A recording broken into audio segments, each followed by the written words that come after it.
Kadiyam GNR convention hall సమీపంలో Shivanjaneya nursery ప్రాంగణంలో గురువారం ఉదయం జిల్లా స్థాయి యోగా సాధన కార్యక్రమం ప్రోటోకాల్ ప్రకారం నిర్వహించారు.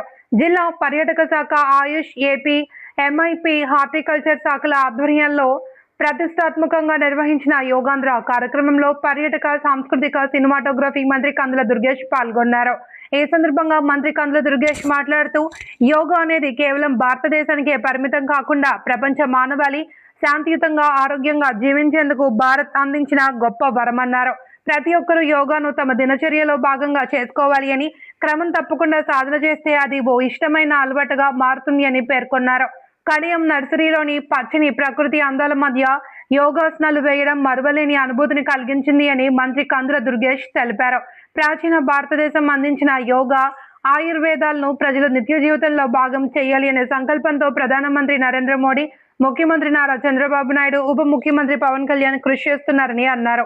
వచ్చే జూన్ 21 అమరావతిలో యోగాంధ్ర రాష్ట్ర స్థాయి అధికారిక కార్యక్రమాన్ని అత్యంత వైభవంగా నిర్వహించనున్నట్లు మంత్రి వెల్లడించారు.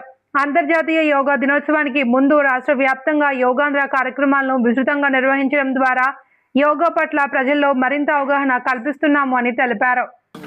సంజయ్ గారు, రాజీవ్ గారు, సునీల్ గారు, ఈ నలుగురు అయోటా నుంచి వచ్చారు. అయోటా అంటే Indian association of tour operators, దాన్ని అయోటా అని పిలుస్తున్నాం. దాంతోపాటు మన ఆంధ్రప్రదేశ్ రాష్ట్ర టూరిజం తరఫున మా ఎండి గారు పద్మావతి గారు ఇక్కడ పార్టిసిపేట్ చేస్తున్నాం. ఇవాళ ఇది ప్రధానంగా ఒక పెద్ద కార్యక్రమానికి సంబంధించి పర్యాటక రంగంలో ఒక ఎంఓయూ చేసుకోవడానికి వారు ఇక్కడికి రావడం జరిగింది. ఈరోజు మధ్యాహ్నం వారు ముఖ్యమంత్రి గారిని కలిసి వచ్చారు. ముఖ్యమంత్రి గారితో కూడా మాట్లాడారు. ఈ ఎంఓయూలు కూడా ఎక్స్చేంజ్ చేసుకునే కార్యక్రమాన్ని ఇక్కడ మనం ఏర్పాటు చేసుకున్నాం. ఇది 41వ వార్షికోత్సవ సభ అయోటా. ఇది ఏర్పడి 41 సంవత్సరాలు అయింది. 41వది ప్రతి సంవత్సరం ఒక్కొక్క రాష్ట్రంలో చేస్తారు. ఈసారి మన ఆంధ్రప్రదేశ్ని ఎంచుకున్నారు.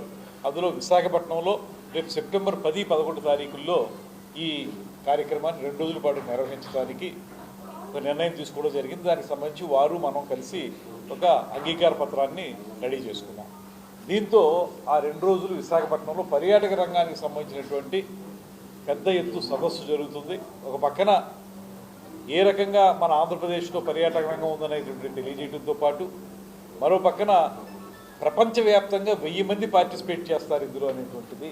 1000 people would participate in this whole programme.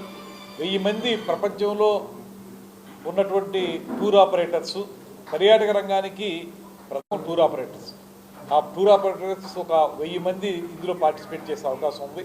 తద్వారా మన ఆంధ్రప్రదేశ్ యొక్క పర్యాటక అభివృద్ధి అనేది ప్రపంచవ్యాప్తంగా తెలియజెప్పడానికి వారు మనకు ఎంతగానో ఉపయోగపడతారు. దీంట్లో పార్టిసిపేట్ చేయడానికి ఎవరైతే వివిధ రకాల ఆపరేటర్స్ వస్తారో వాళ్ళు ఇందులో మెంబర్షిప్ని మన ఆంధ్రప్రదేశ్కి బాగా తగ్గించి 6000 ఉన్నటువంటి మెంబర్షిప్ని 3000కి ఇవ్వటం. అదేవిధంగా అయోటాలో మెంబర్ అవడానికి కూడా లైఫ్ ఫీజు అనేది ఉంటుంది. అది కూడా ఆంధ్రప్రదేశ్ చెందిన వాళ్ళకి వాళ్ళు ఫ్రీగానే ఇస్తున్నారు ఈసారి. దానివల్ల చాలా ఉపయోగం ఉంటుంది. దీని ద్వారా